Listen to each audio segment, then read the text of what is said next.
एक छोटे बच्चे से जिसका नाम है स्टीव, जो हमें माइनक्राफ्ट की मजेदार दुनिया में ले जाता है। हम बात कर रहे हैं ओवरवर्ल्ड की, यानी मुख्य दुनिया की जमीन। एक बहुत बड़ा सैंडबॉक्स जो मजेदार कहानियों से भरा है, जो सामने आने का इंतजार कर रही हैं। जब स्टीव छोटा था, उसका सपना था दुनिया का सबसे अच्छा माइनर बनना, क्योंकि उसे नई जगहों पर जाना, चीजें बनाना और नया सामान तैयार करना बहुत पसंद था। लेकिन जब भी वो पास की माइन में जाने की कोशिश करता, एक चिड़चिड़ा बूढ़ा आदमी उसे रोक देता था। वहां एक सख्त नियम था, बच्चों को नहीं, सिर्फ बड़ों को इजाजत थी। समय गुजर गया और स्टीव बड़ा हो गया, लेकिन जिंदगी वैसी नहीं रही जैसी उसने सोची थी। वो आखिरकार दरवाजे के हैंडल बेचने का काम करने लगा। हाँ, दरवाजे के हैंडल। हर दिन वही पुराना बोरिंग काम। उसे लगने लगा कि उसकी जिंदगी धीरे धीरे बेकार हो रही है। फिर एक दिन अकेले खाना खाते वक्त उसे बचपन का वो भूला हुआ सपना याद आया। दिल में नई आग के साथ उसने माइन में वापस जाने का फैसला किया। इस बार कोई भी उसे नहीं रोक सकता था, और सचमुच वो वहां पहुंच गया। भले ही वो बूढ़ा आदमी अभी भी था, स्टीव ने हार नहीं मानी और पागलों की तरह खोदना शुरू कर दिया, जैसे वो सारा खोया हुआ समय वापस पाना चाहता हो। तभी उसे दो अजीब चीजें मिली, एक क्रिस्टल क्यूब और दूसरी क्रिएशन क्यूब। जब उसने उन्हें जोड़ा, धमाका हुआ और एक जादुई जगह का दरवाजा खुल गया।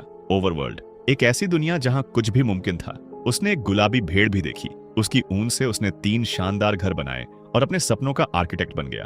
अपनी सैर के दौरान स्टीव की मुलाकात ई के जंगली भेड़िए से हुई, जिसने पहले उसे खाने की कोशिश की, लेकिन एक रसीली फीमर बोन से उसने उस जानवर को पाल लिया और उसका नाम रखा डेनिस। उस पल से वो दोनों गहरे दोस्त बन गए। साथ में उन्होंने कमाल की चीजें बनाई, दुनिया को अपने तरीके से ढाला और जल्द ही सारे जानवर उनके साथ शांति से रहने लगे। समय बीतता गया, वो बनाते रहे, नई जगहें देखते रहे, नई चीजें खोजते रहे। फिर एक दिन स्टीव को कुछ पुरानी खंडहर मिले।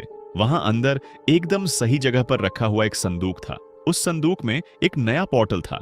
ये पोर्टल अंडरवर्ल्ड की ओर जाता था, जिसे नेदर कहते हैं। एक अंधेरी टेढ़ी मेढ़ी दुनिया जहां क्रिएटिविटी नाम की कोई चीज नहीं थी। ये जगह पिगलिन्स से भरी थी, लालची बेरहम पिग जैसे जीव, और ये सब एक ताकतवर जादूगरनी मलगोशा के लिए काम करते थे। ये पिग विच बचपन में मुश्किल हालात की वजह से बुरी बन गई थी। वो डांसर बनना चाहती थी, लेकिन उसके अपने लोगों ने उसका मजाक उड़ाया, यहाँ तक कि उसके पिता ने उसे घर से निकाल दिया, उसे शर्मिंदगी कहा। तब से वो सिर्फ नफरत के सहारे जी रही थी। मलगोशा को क्रिएशन क्यूब चाहिए था। वो इसे लेकर सारी दुनिया पर राज करना चाहती थी, लेकिन स्टीव, जो चालाक और बहादुर था, और भी लेकर भाग निकला।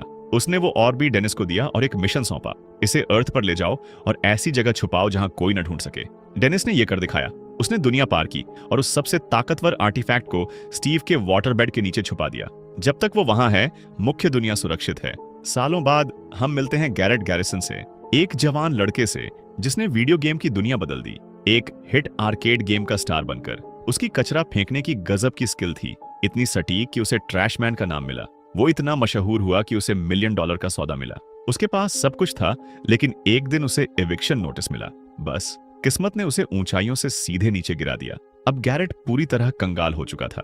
तो हाँ, गैरेट, जो अब टूट चुका था और वापसी की आस में था, एक लोकल ऑक्शन में गया, उम्मीद में कि उसे कुछ ऐसा मिले जो वो बेचकर पैसे कमा सके।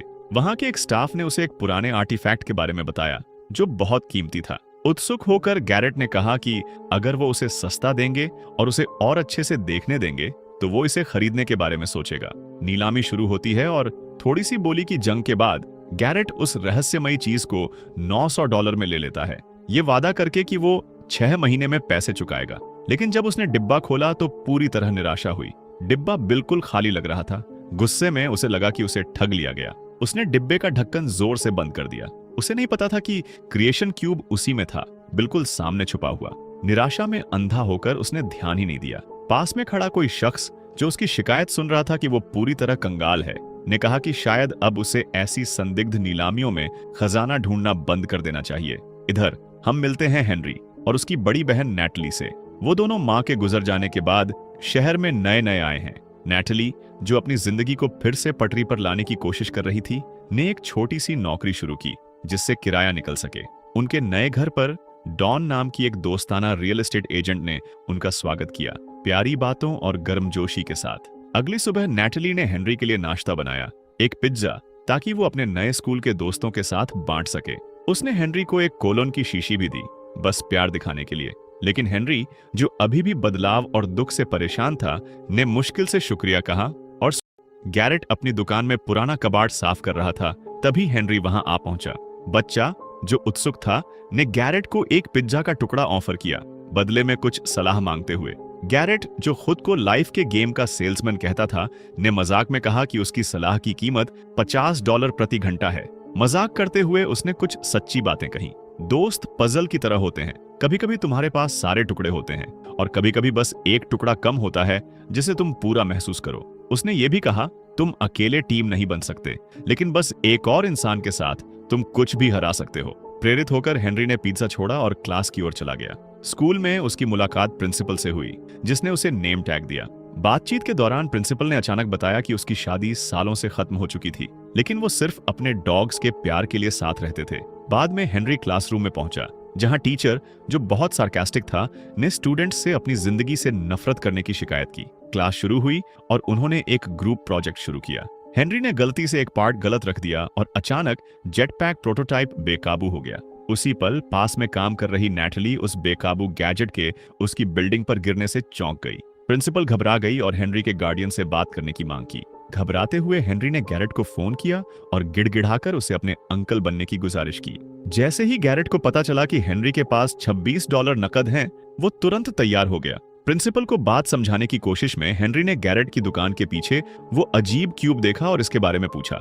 गैरेट ने बस कंधे उचकाए और कहा कि वो इसे $95 में बेच रहा है। उसे बिल्कुल नहीं पता था कि ये क्यूब असल में करता क्या है, लेकिन फिर कुछ डिब्बों में टटोलते हुए उन्हें एक पुराना इंस्ट्रक्शन मैनुअल मिला। उसमें एक चेतावनी बड़े बड़े अक्षरों में लिखी थी, किसी भी हाल में ORB और क्रिस्टल क्यूब को एक साथ नहीं जोड़ना चाहिए। उसमें यह भी लिखा था, कभी नहीं, भले ही तुम कंगाल हो जाओ, सिर्फ ये सोचकर क्यूब को मत खोलना कि इसमें कोई खजाना छुपा है। जिज्ञासु होने के नाते और चेतावनी को पूरी तरह नजरअंदाज करते हुए दोनों ने इसे देखने का फैसला किया। वो एक पुरानी खाली माइंड में गए ये देखने के लिए कि इस चीज में कोई ताकत है या नहीं। उन्हें नहीं पता था कि वो एक ऐसे एडवेंचर की शुरुआत करने वाले हैं जो उनकी जिंदगी हमेशा के लिए बदल देगा। इधर नैटली ने देखा कि हेनरी घर नहीं आया। चिंतित होकर और कोई रास्ता न देखकर उसने रियल एस्टेट एजेंट डॉन को फोन किया। डॉन ने एक ट्रैकिंग ऐप की मदद से हेनरी का पता लगाया। वो एक पुरानी खाली माइंड में था। एक सेकंड भी गंवाए बिना वो दोनों उसे ढूंढने निकल पड़े। जब वो वहां पहुंचे, उन्होंने कुछ जंगली और खतरनाक चीज देखी। वो रहस्यमय क्यूब चमक रहा था, उससे अजीब सी एनर्जी निकल रही थी जो हेनरी को अपनी ओर खींच रही थी। बिना 2 बार सोचे सबने मिलकर हेनरी को पकड़ लिया और बस एक के बाद एक वो सब वॉर्टेक्स में खींचे चले गए और पोर्टल पार करके सीधे ओवरवर्ल्ड में जा पहुंचे। चारों ओर की नई दुनिया से हैरान गैरेट ने गर्व से खुद को 99 का गेमिंग लेजेंड बताया। थोड़ी देर बाद उन्हें वही मशहूर पिंक शीप दिखी जो उन्हें उत्सुकता से देख रही थी, लेकिन वो अकेले नहीं थे। एक विलेजर जिसने पोर्टल खुलते देखा था उनके पीछे पीछे अर्थ पर आ गया, जिससे 2 दुनियाओं के बीच एक जंगली कनेक्शन शुरू हो गया। इधर उदास और खाली नेदर में पिगलिन्स खोदते खोदते थक गए थे और उन्हें जरा भी गोल्ड नहीं मिला। मलगोशा फिर से गुस्से में थी, उन्हें डेथ से भी बुरी सजा की धमकी दे रही थी। अगर वो जल्दी गोल्ड नहीं ढूंढ पाए तो वो उन्हें जूसी पोर्क चॉप्स में बदल देगी। तभी उसे एक सिग्नल मिला। ऑर्ब का पोर्टल फिर से एक्टिव होने लगा था। वो फौरन स्टीव से मिलने पहुंची, जो अभी भी उसका कैदी था। उसे पता था कि ऑर्ब चुराने वाला वही था। बिना ज्यादा ड्रामे के उसने स्टीव को छोड़ दिया, लेकिन एक सख्त शर्त रखी। अगर वो अपने प्यारे वुल्फ डेनिस को बचाना चाहता है तो उसे वो चीज लौट आनी होगी जो उसका है। उधर ओवर